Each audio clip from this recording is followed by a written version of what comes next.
Assalamualaikum warahmatullahi wabarakatuh.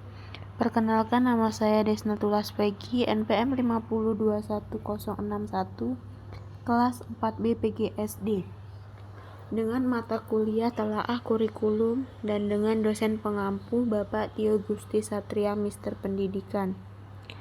Baiklah, di pertemuan ini saya akan membahas tentang elemen kurikulum 2013, kurikulum darurat dan kurikulum merdeka. Adapun materinya, yang pertama standar kompetensi lulusan, standar isi, dan standar proses.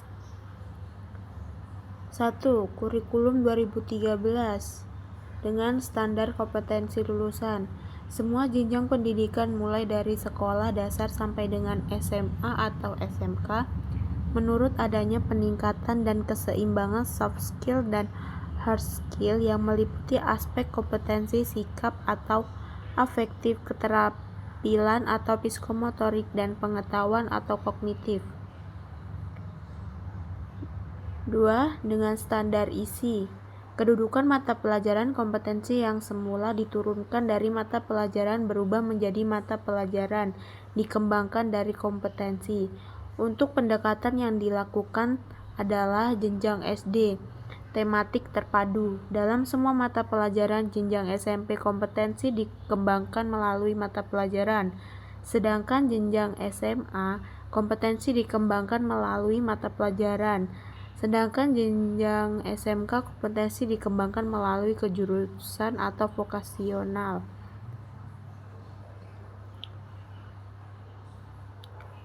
Adapun yang ketiga, standar proses, bahwa semua siswa atau mulai SD sampai SMA atau SMK mulai memiliki kemampuan untuk mengamati, menanya, mengelola, menyajikan, menyimpulkan, bahkan sampai mencipta.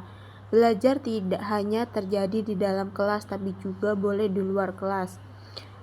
Guru bukan hanya satu-satunya sumber belajar, tapi juga dapat diperoleh dari buku, koran, TV, radio, internet, dan sikap atau attitude.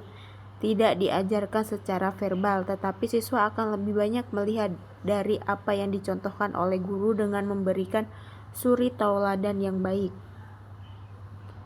2. Dengan kurikulum darurat. Yang pertama, standar kompetensi lulusan. Guru melakukan asesmen diagnostik. Asesmen dilakukan di semua kelas secara berkala untuk positif dan non-kognitif siswa sebagai dampak pembelajaran jarak jauh. Yang kedua, standar isi. Kurikulum ini mengacu pada kurikulum dengan kompetensi dasar yang disederhanakan, sehingga berfokus pada kompetensi esensial dan kompetensi prasyarat. 3. Standar proses. Pemerintahan menyediakan modul pembelajaran literasi dan numerasi yang dapat digunakan oleh siswa, orang tua, dan guru jenjang SD atau sekolah dasar. Yang ketiga, kurikulum merdeka. Yang pertama, standar kompetensi lulusan.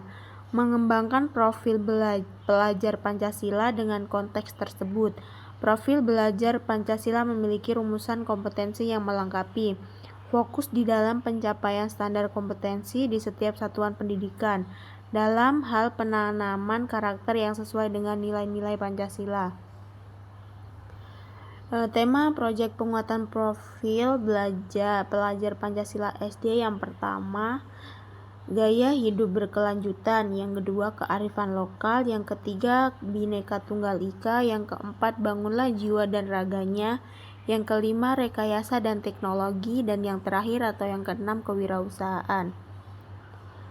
2. Standar isi. Salah satu karakteristik dari kurikulum merdeka ialah fokus terhadap materi esensial seperti literasi dan numerasi. Hal ini merupakan bahwa kurikulum ini lebih mengutamakan kualitas dibandingkan kuantitas. Alasannya, untuk bisa mencapai capaian pembelajaran kurikulum merdeka, maka kegiatan dilakukan secara konstruktivisme dan pembelajaran yang mengutamakan perkembangan logika serta konseptual pembelajaran. Yang ketiga, standar proses. Pembelajaran dilaksanakan dalam suasana belajar yang interaktif sesuai dengan bakat dan minat peserta didik.